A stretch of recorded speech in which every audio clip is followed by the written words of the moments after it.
The food on your plate isn't just for pleasure, it can actually change your emotional state. Today's guest has learned the hard way. After years of serious health challenges, Chef Ryann Morris rebuilt her life through food, and she turned it into her life's work. As an Ayurvedic chef and the founder of Food Brilliance, she teaches people how to become food detectives using simple ingredients and everyday cooking to feel their best. Let's go meet Chef Ryann Morris.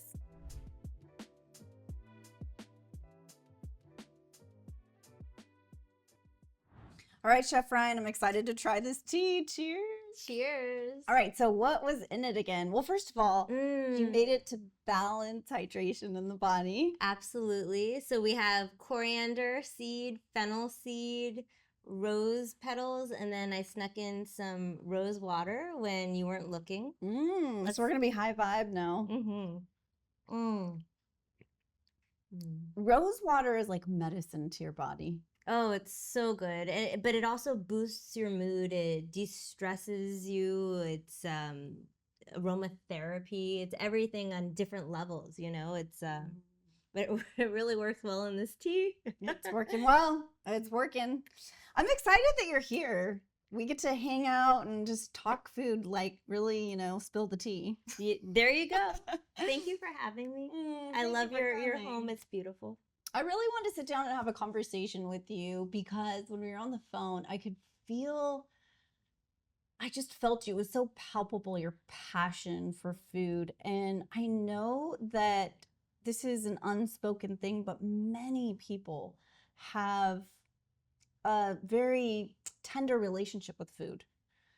Maybe the way they've been raised, or I don't even want to say disorders, eating disorders. I don't like that term, but a relationship with food that's unhealthy and isn't nourishing us. And you were just so passionate on the phone about how you went from being in an unhealthy state to learning about how food can be medicine as you became a food detective. And I could just hear in your voice how you were like, this has transformed my life. The knowledge that I have, the experience from learning about Ayurvedic medicine and just how to use herbs and different things to balance the food, and how that has healed your body. And that you just want everyone to know. You're like shouting from the rooftops that food can be medicine. Yes, it could be medicine, and thank you for acknowledging that. I love food. I love what it does, and the relationship I have with food is so powerful and it's so special, and I wish that for everyone. Um, to be able to love food and see food for what it does, what it can do for my body, what it does, and how it makes me feel. Mm-hmm. A lot of people don't have that relationship of people just eat on automatic, but to take food in and feel the energy and feel what it does to your body and help you be a better mom, be a better chef, be a better person in humanity and get that energy from that. That's what it's all about. Yeah, absolutely. I feel that when you speak, and it makes me excited and encouraged too. And I can relate to you on this because during my journey, I mean, I remember as a teenager starting to get cystic acne and my joints felt inflamed. And I became fearful of food because I knew when I would eat certain things and I wasn't even sure what it was just like, I don't feel good after I eat. And so you start to correlate, maybe even unconsciously, food makes me feel sick. So I kind of don't really want to eat, or I'm scared to eat, but I know I need to eat. I got trained as a living food chef back in the early 2000s. That was kind of a popular thing, the raw food revolution. And for me, it was so exciting because it's like, oh, you think about the enzymes in food being intact and how that helps your body digest better.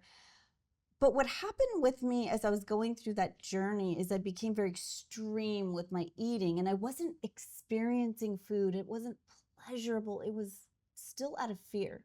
So even though I was being very limiting and very conscious, going to the farms to pick up my fruits and vegetables, going to every extent to have the cleanest, best food of what I thought at that time, I still felt very sick.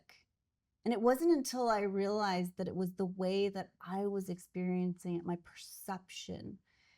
And I was lacking what you're talking about, that joy in how it's medicine. Even though I was learning that and understood it to some extent, my body wasn't experiencing it because I was locked, like I was shut down. My cells were in left spin. They were just not ready to receive that nutrition. And I think many people can relate to a portion of that story, whether it's conscious or unconscious. Yeah. I love that you're even aware of how you felt though, and we're able to make that shift. A lot of people can't even get there.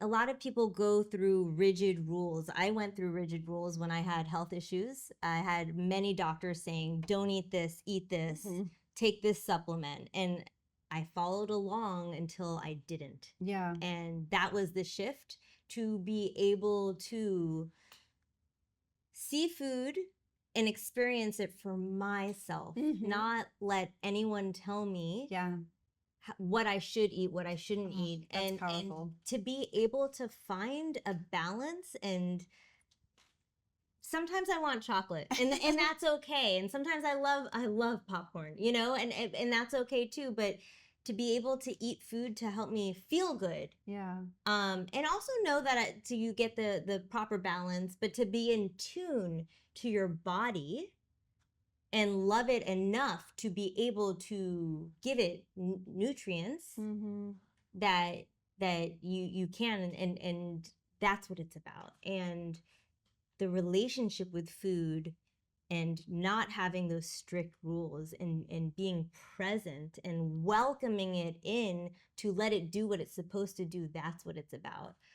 Let go of the rules and I love that. Let go of the rules. Have fun and joy. It's an experience. It's a blessing to have food.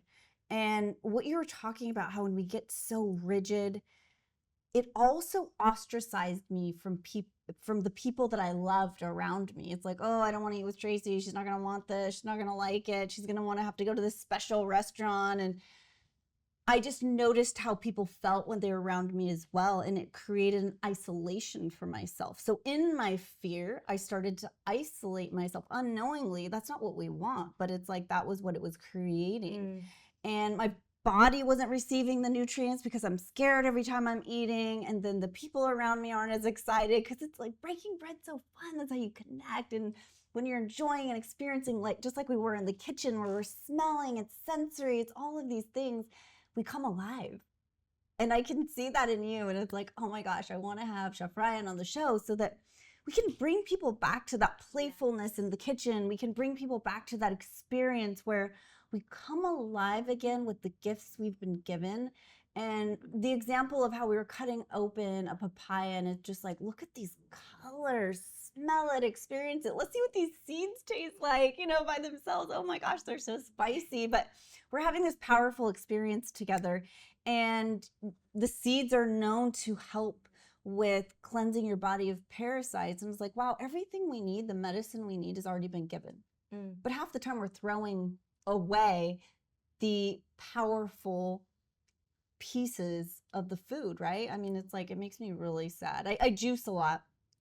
And I noticed, oh my gosh, there's all this pulp that I'm throwing away, and it's just so good for you. So I started to make crackers out of it. And I make crackers, and people that don't even really, you know, appreciate like the healthier versions of food are like, this is really good. This tastes like pizza, or it tastes.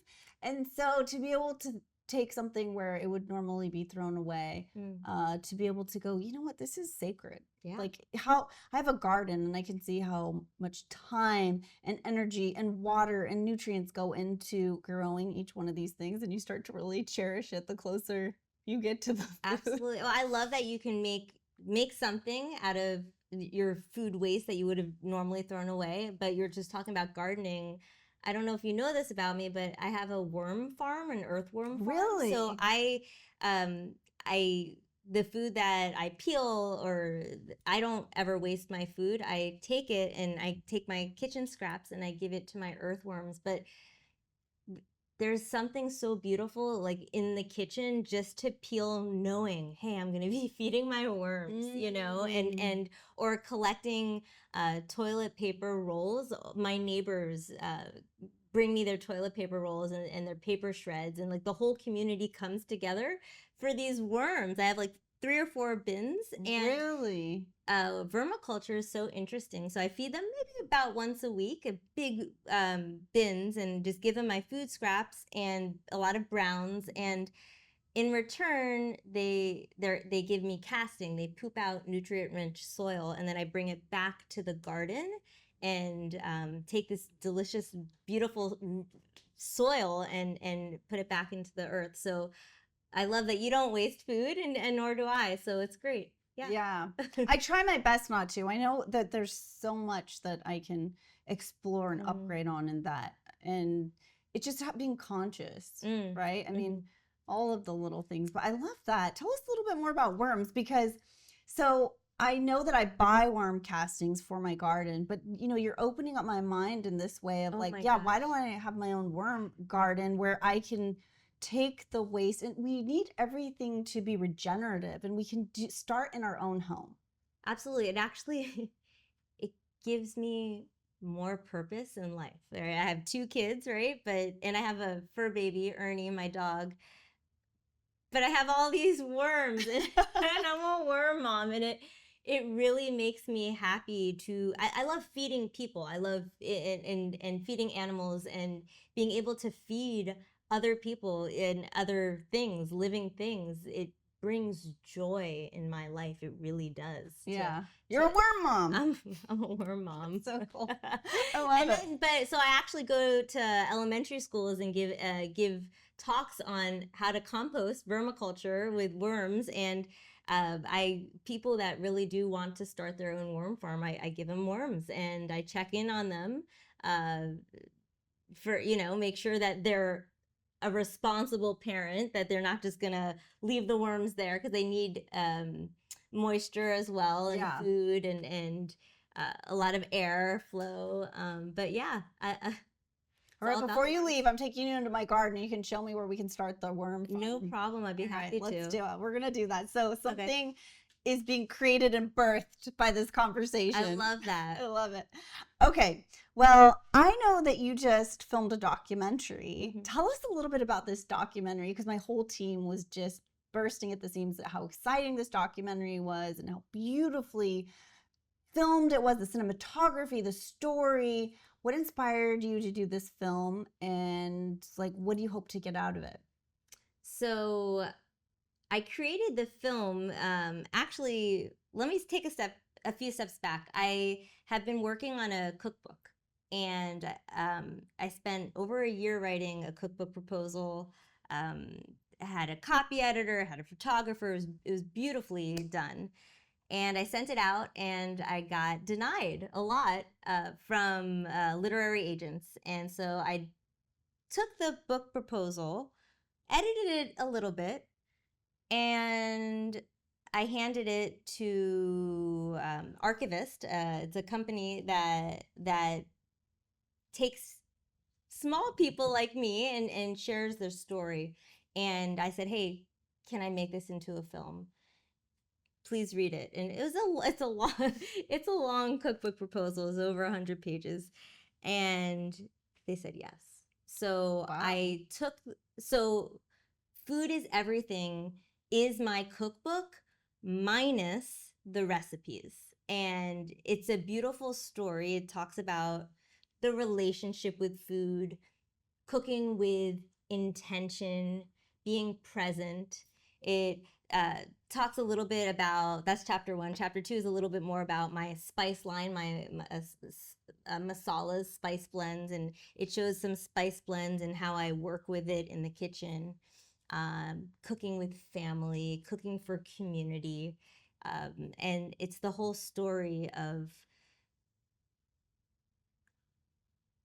how incredible food truly is, and how it brings people together, and how it makes you feel. And it was so much fun to shoot.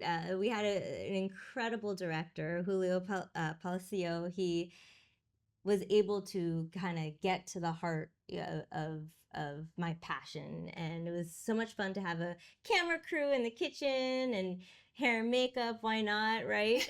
But what's been great is I've taken the film and I've submitted it all around the world to film festivals, and people are really enjoying it and people are feeling inspired. It's won some awards for best direction, most inspiring. It's going to be playing actually in 2 weeks in the Italy Food Film Festival. It's one of the finalists. Congratulations. Thank you. And then many more. We'll see. It's just the beginning of the season. But what I enjoyed about making it, I mean, I stick to how I feel, right? Everything was me. I loved feeding the crew. Like I really love food. So I loved being able to, every day I had more food for the crew. And I loved when I was making like the amaranth, you know, and then behind the scenes they're like, "Oh, can I taste it?" I said, "Sure." "Oh, I didn't think it tasted this way." And then it was my opportunity to educate them. Yes. What is amaranth? How does it work? Yeah. And earlier today when we were talking about when we had golden berries in the matcha pudding, I knew that that was Julio, the director's favorite, and we bonded about that. So having relationship with people and bonding over food is just so incredible. Like Powerful. Food brings people together. Yes. And yes, I made this film, but I loved behind the scenes, feeding people, communicating, changing people's perspective on how powerful food is. This sound guy, Brooks, we did some scenes in my garden, and he was taking pictures and saying, "Oh, did you know that this plant is edible?" You know, like it inspired him in a different way. And the lighting guy too, he said, "Oh, my mom's gonna be so proud of me for making films like this." Like to have this crew and see the transformation that just creating this film did just with the crew alone was beautiful to me. And I think that that's what the film does for people. It inspires something, whether it be family cooking. There's a beautiful family cooking scene, cooking in a community garden, having a community come together and a big table, laughing, setting the table, sharing stories, or just stirring, you know, or the interview and learning a little bit more about my health challenges. There's something in it for everyone on every level if you're just open. And it's 19 minutes. It's not a long film, but it is powerful. It is inspirational, and eventually it will lead to my book. You're onto something there. It's like Jesus broke bread with his disciples. You know, it's like very basic that we all love to connect over the dinner table or in the kitchen. It's usually the focal point of people's homes.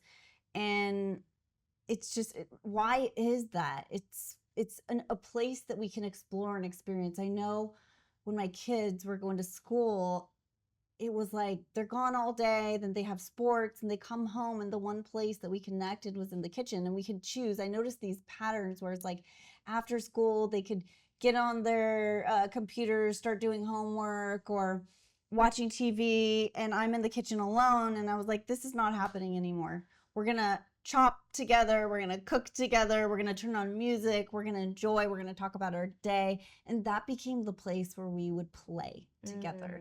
And it became our basically, we call it our lab. And now the girls, we're an ingredient family. We're not a food, like you don't go in my refrigerator and ever find food, it's ingredients. So they know that. But now through that experience, they come and they're like, "Oh, let me get some coconut flour, let me get some chia seeds and this and that. I'm gonna make some cookies." Like out of the things that you would never think that a cookie could be made out of. And their minds are just clicking where they put things together, and it's fun for them, and they get to share with other people. So I love what you're saying about this, because it's a way for families to connect deeper with their kids. Absolutely. And I love that you've already done that, and that your kids can do that and pay that forward. Same with our household. We're an ingredient household, and for fun, my kids will have like cooking challenges with their friends, but yet and their friends are like, "Where's the box? Where's the box recipe for cake?" Yeah. And but my kids, they know how to mix gluten-free flours, and they know how to juice and do certain things and play in the kitchen, and to have that experience of feeling playful, feeling vulnerable, being able to connect with food on different levels. Wow. I mean, what a gift that we get to give our kids, and have them pass it down to their friends and other families. And it's so lovely. It's nice to be able to do that, and work and have curiosity to create in a lab, in a kitchen, to have that. I mean, it's special. I'm around so many moms that are moms of teens and younger kids, and the one thing that they really bring up a lot is about, like, I want to connect with my child deeper. And we live in a world where their attention's being pulled at so many different things, and it's like, how do I connect?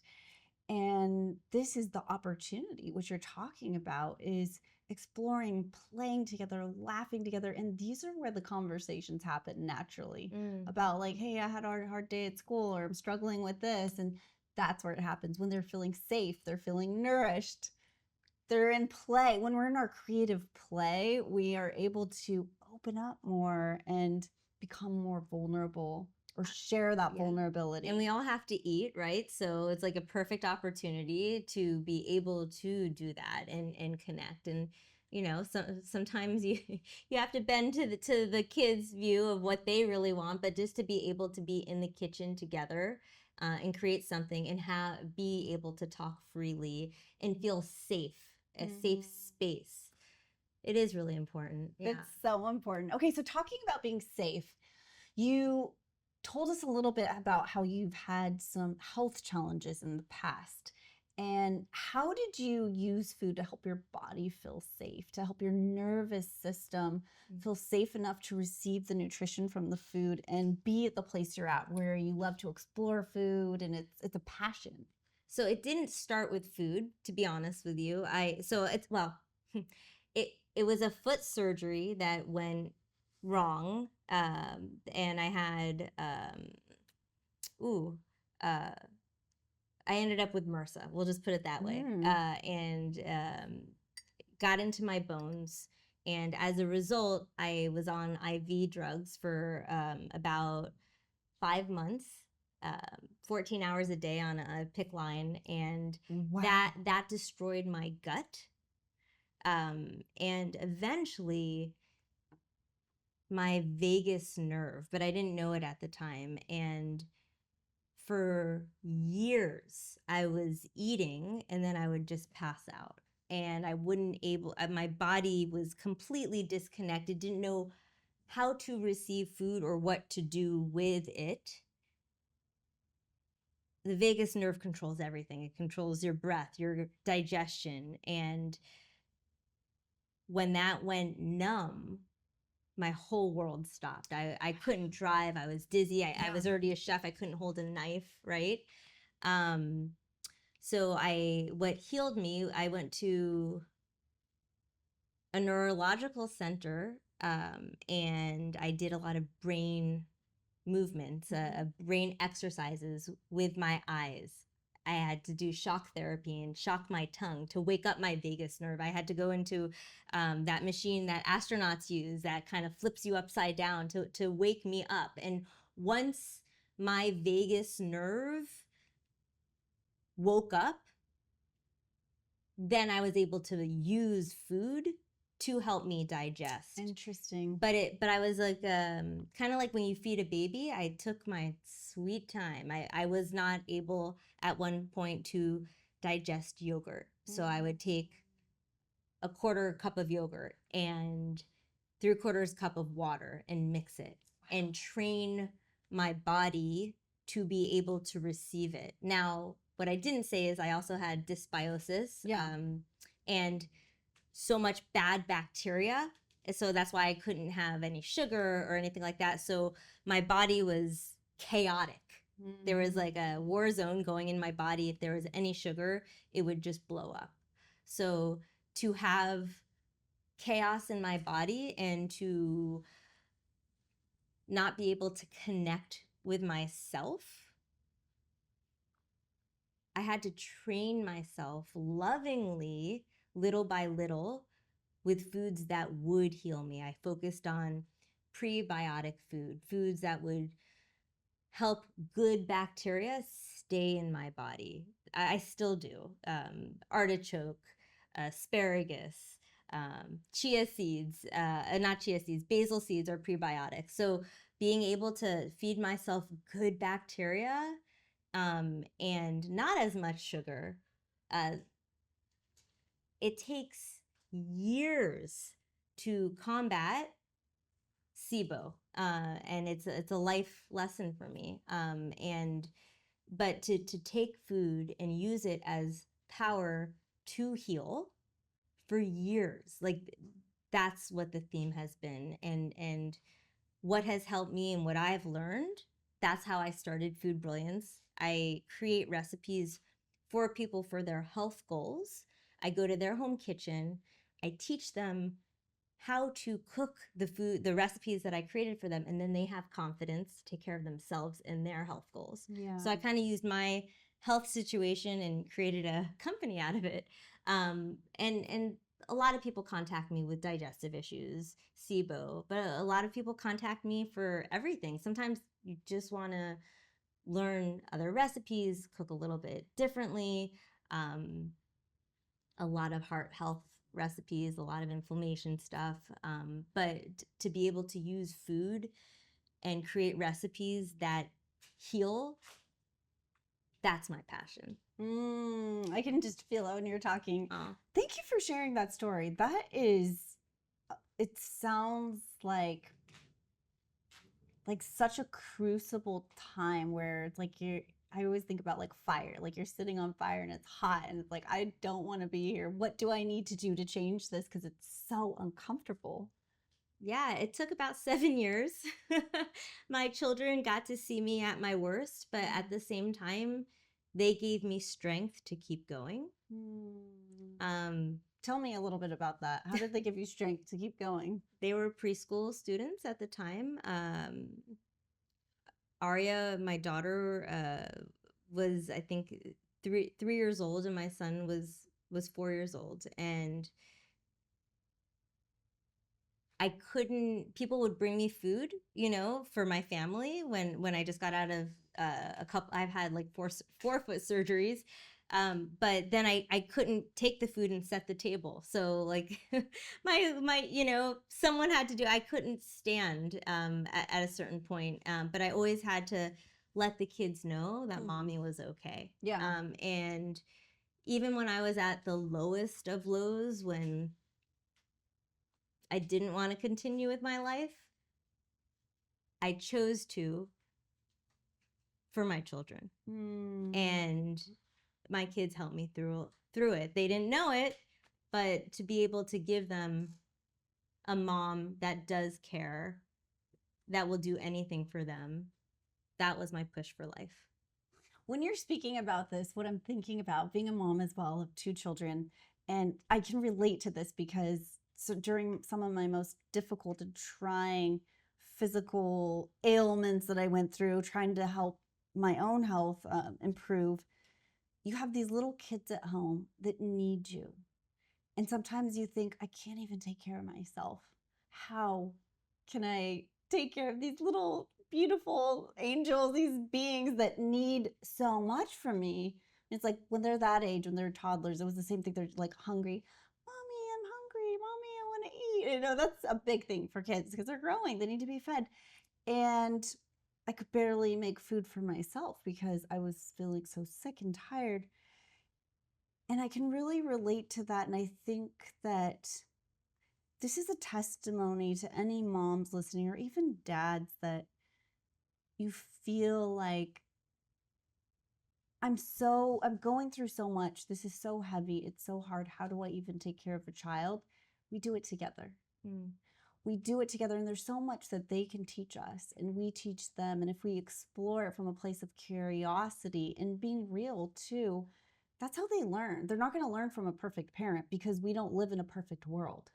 So if we show up in our fullness of who we are, but with the greatest amount of love for ourselves and for them in the mess that we're in, that's how we grow, and those relationships with them are cultivated, and how they learn to move through a world that is so chaotic. And so many things are going to come at them, and their nervous system can go, yeah, I know how to deal with this. I watched my mom do it. We did it together.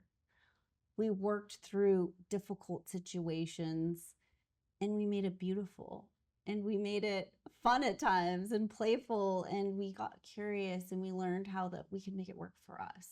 Yeah, it's a beautiful recipe of what you're just saying right now. It's funny because when I sat down and wrote the first chapter of my book, and I talked about there was a time where I couldn't sit at the kitchen table, and I lost so many years, and I didn't want my kids to know that I was gone. So just to be able to sit, showed up even propped up, like Tracy, when I tell you I would eat and fall over, my body couldn't handle what was happening. Wow.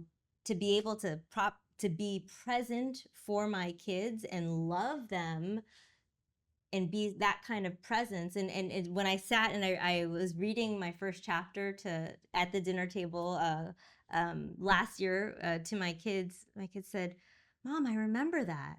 I didn't know that this is how you felt, because they were so young. And now that they're 16 and 14 and can cook for themselves and can see that where their mom has come, from not being able to drive and not being able to stand and fighting through everything, creating a company to inspire other people, to make a film, make a book. They're really proud of me. And for them to be proud of their parents and take that in is a beautiful gift too. Yeah, how rewarding. Yeah. Because that wasn't easy. It was so hard, right? In the moment, I can imagine you're like, I just don't even know if I can get to the next day. And to look back now and see, and this is such a great moment to just feel and be present in right now, because all of us have been there where we're like, I just don't know how I'm going to make it even to the next moment. This is so difficult. I don't know the answer. I don't know the next step.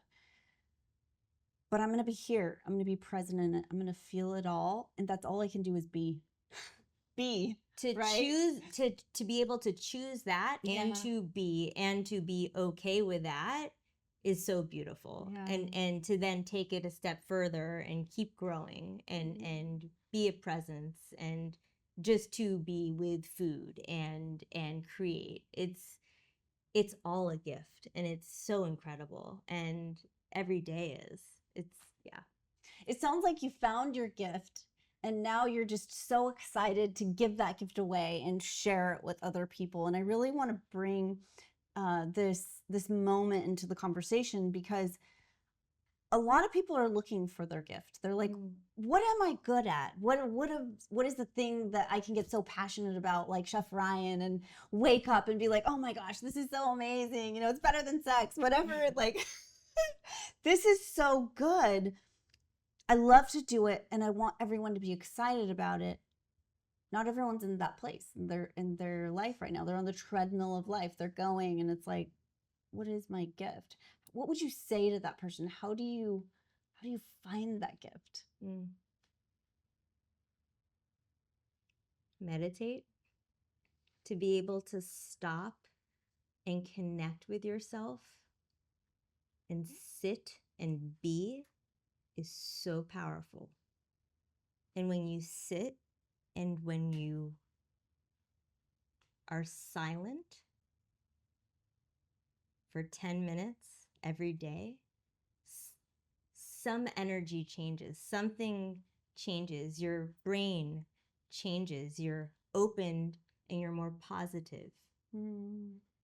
you connect and you see people differently. You connect and you see the world differently. And to be able to be open enough to find something you are passionate about, it will happen. You just have to be open on a different level, and you can get there. Anyone can, just by sitting and being. But it takes practice. Takes practice. Well, you know what? As you were saying that, I started to think that foot surgery and the MRSA, as horrible as it sounds like it was the gift that slowed you down to do exactly what you just said, to just be, to be in the silence, to be in that meditative state where you had no other choice. If you would have just kept going on the pace you were in life, maybe you would have missed this incredible gift that was already inside of you, but it wasn't able to be cultivated. 100%. You're absolutely right. Sometimes you need to stop in your life and slow down. And this surgery definitely did it. I was a triathlete at the time, and I was always very physical, and to be able to not move my body and to slow down and to stop and to have somebody in my life to teach me the power of meditation when I'm at the lowest of all lows, where all I could do is just sit and cry for hours. And then to shift to learn how to meditate. I was at the lowest of all lows, and to be able to change your energy and accept something, and then eventually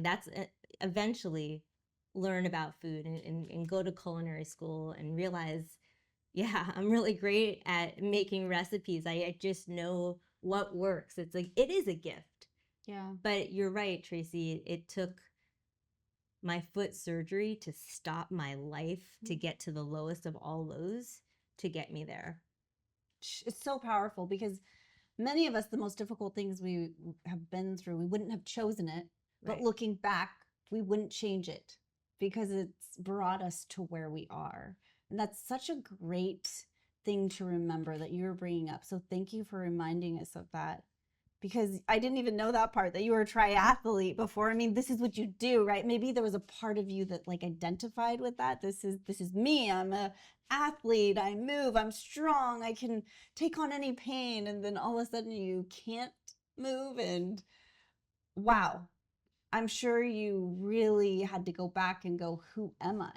Who do I identify myself as? Because everything that you had identified yourself with, or some things were in a sense taken away. It was really hard. I mean, there's a lot of my health journey of 7 years that I've actually even erased from my memory because it's so hard. With the kids, with how I felt, with my physical activity, with just being so low. But you flip it around. I'm so grateful that everything happened and that I made it, and I'm strong. I'm so strong. I'm so strong, and to be able to teach people passion and inspiration and curiosity, just through food, something that we all enjoy or we have to eat every day, to be able to embrace something so incredible and give back to people, man. It's wonderful. Yeah. I love it. This is the whole thing about life, is love is who we are, and it's receiving that love, like you're saying, in that silence and the meditation. That's when we get to be with our creator and just, God, sing over me, embrace me with your love, envelop me with this symphony of coherence, because everything starts in the field, and then that becomes our physical manifestation. And sometimes we forget that that template in the field is so powerful, and it starts with the antenna of our mind. It's sending and receiving these signals that are imprinting our body, our water body. It's like so available to receive, and all of this is chosen by what we focus on, what we think about. Sometimes we forget that these things that we're putting in our mind, like maybe TV shows that are scary or negative, doomsday stuff, is imprinting our water body. And so being very disciplined about what we choose to put in our hearts, what we choose to put in our minds, because that's creating the physical structure Absolutely. of who we are. And so is the food. And so is the food. is too. But being able to even take all that love and awareness and put it into your food, every part of it, being present in the kitchen and being able to listen to the sounds that food makes and watching the steam from a pot and enjoying the process, feeling the love and transforming it into the food tastes different when you have put love into Absolutely. it. And being able to enjoy the process of creating something for yourself or for your family or for your community. Everything shifts. So it is that energy, but it all starts with love. Well, thanks for being here, Chef Ryann. This has been a very powerful and impactful conversation. And I love that we got to just sit here and share from our hearts and enjoy this tea together. Absolutely. Let's toast to that. Cheers. Cheers.